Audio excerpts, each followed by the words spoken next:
বাংলাদেশের টি-20 বিশ্বকাপ দলে তেমন কোনো চমক নেই। ক্যারিবীয় অঞ্চলে স্পিনিং কন্ডিশন বিবেচনায় বাঁহাতি স্পিনার তানভীর ইসলাম সুযোগ পেয়েছেন। ব্যাটিং ও পেস বোলার নির্বাচনে ভারসাম্য রয়েছে দলে। অভিজ্ঞতার মূল্যায়ন করে আফিফ হোসেন ও হাসান মাহমুদকে ট্রাভেলিং রিজার্ভ রাখা হয়েছে। ঘোষিত টাইগার স্কোয়াডের বিশ্বকাপে ভালো করার সম্ভাবনা রয়েছে। 2024 টি-20 বিশ্বকাপের জন্য ভারসাম্যপূর্ণ দল ঘোষণা করেছে বিসিবি।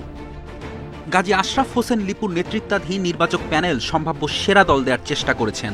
বড় দলগুলোর মতো জোর দিয়েছেন স্কোয়াডের ভারসাম্যে। তারপরও অভিজ্ঞতা বিবেচনায় নতুনত্ব আছে।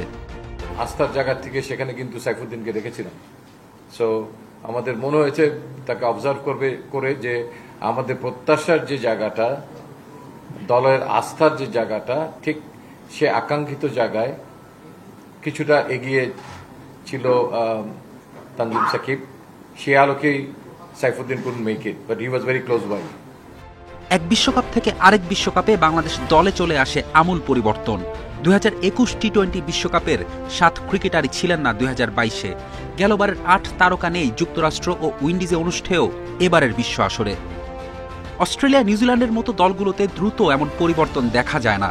গেলবারের আসর থেকে মাত্র 2 ক্রিকেটার নেই কিউই স্কোয়াডে, আর অস্ট্রেলিয়া দলে পরিবর্তন কেবল 3টি। নেতৃত্বে নাজমুল শান্ত ও সহ-অধিনায়কের দায়িত্বে তাসকিন থাকলেও এই তরুণদের গাইড করতে আনঅফিশিয়ালি বড় দায়িত্বে থাকবেন মাহমুদুল্লাহ রিয়াদ। ক্রাইসিস মোমেন্টে বহুবার একাই লড়েছেন তিনি। তার প্রতি বোর্ডের বিশেষ আস্থা থাকাই স্বাভাবিক।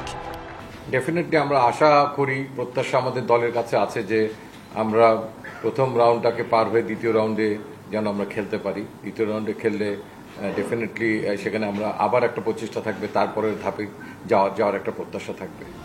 তারুণ্য নির্ভর দল হলেও বাংলাদেশের সামর্থ্য আছে সুপার 8-এ খেলার। গ্রুপ পর্বে নেপাল নেদারল্যান্ডসকে হারানো প্রত্যাশিত। শ্রীলঙ্কা শক্তির বিচারে টাইগারদের সমকক্ষ। আর সাকিব মাহিদিরা স্পিন দিয়ে প্রোটিয়াদের পরাস্ত করার প্রস্তুতি নিশ্চয়ই নেবে। ফেরদৌস ইসলাম, ইন্ডিপেন্ডেন্ট নিউজ।